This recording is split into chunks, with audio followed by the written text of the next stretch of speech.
If you've got a natural substance that's produced in your body, it's much harder to sell, much harder to patent, because anyone can create it.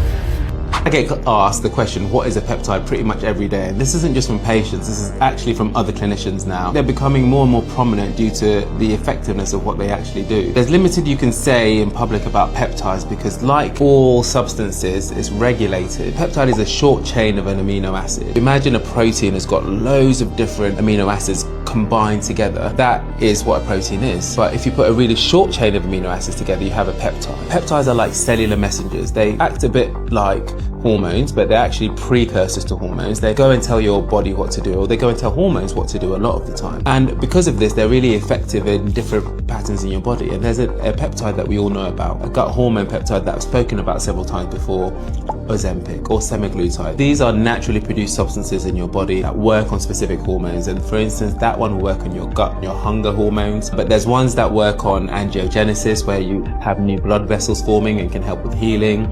There's ones that work on your growth hormone, that promote your growth hormone to go. And the difference between peptides and actual hormones is that they don't affect your hormone's natural production in the way that giving you a hormone would. So if you gave someone a hormone, for instance, if you gave them growth hormone, that would suppress their own growth hormone.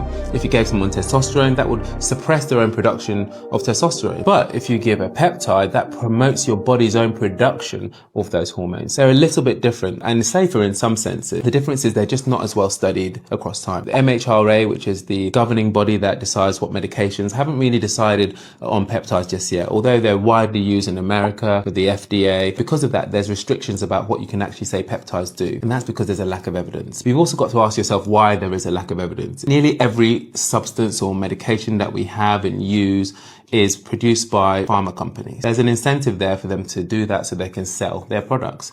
And some of these products are very helpful. We live off some of these products because they've saved lives, but they're still produced by pharma companies. On the flip side to that, if you've got a natural substance that's produced in your body, it's much harder to sell, much harder to patent, because anyone can create it. You can't say that it's yours to create. So actually the level of research that's been created around peptides isn't as strong. And most of it is in rodent models and really small studies. So we can't use them to say this peptide is safe or not. And in the UK, that's a really stringent marker. So it can only really be given on very special prescription because of that, and it's really carefully monitored because of that. And I think there's a real risk that people use them for the wrong reasons and at the wrong. Very useful in some sense and possibly very useful for the future, but currently the licensing restrictions are quite tight around peptides.